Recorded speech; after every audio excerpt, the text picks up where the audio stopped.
who isn't your customer? Hi, I'm Brian Pombo.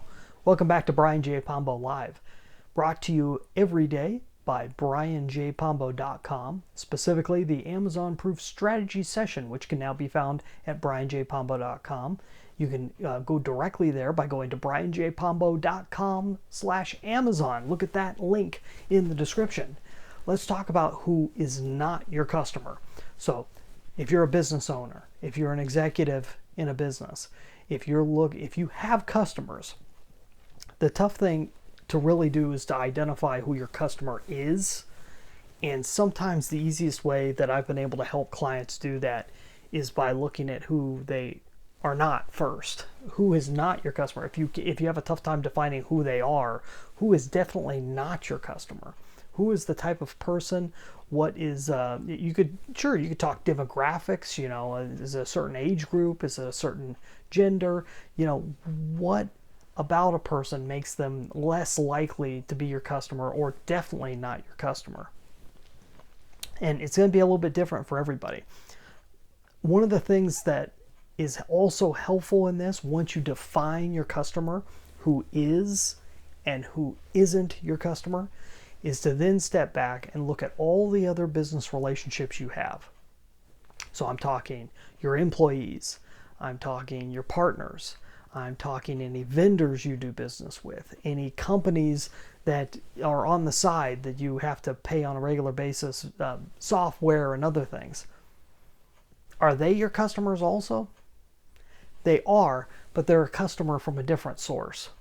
So in reality, everyone that you do business with is some type of customer.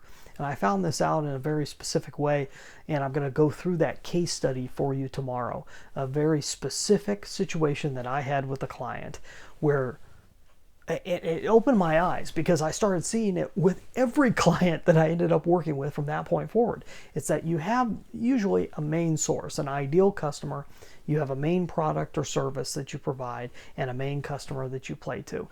And then beyond that, you have other people, partners or other companies that you do joint ventures with or other things that end up tying together.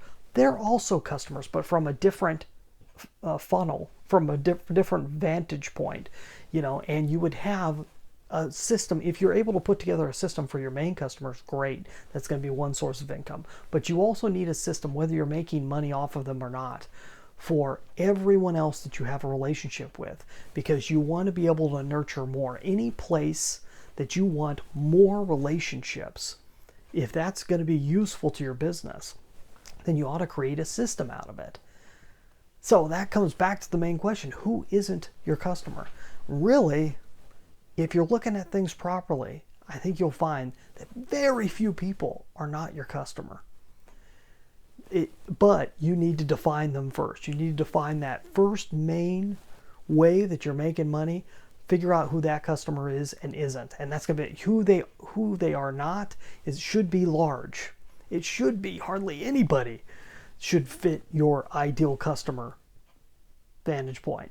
But once you finally have them and you line them up, then you could start expanding out and start looking at all your business relationships and start building systems to get more of them and to basically be able to encourage the ones that are already your customers or already your partners or already your employees. Don't you want the best of the best in all those worlds? It's an interesting idea, and we're going to talk about it. I think it'll be more clear. I'm going to draw something out for you tomorrow. So come on back tomorrow, and we'll go over that. And we do this every day. So come on and join us. You can always subscribe on YouTube and check out all the past episodes over at brianjpombo.com. In the meantime, get out there and let the magic happen.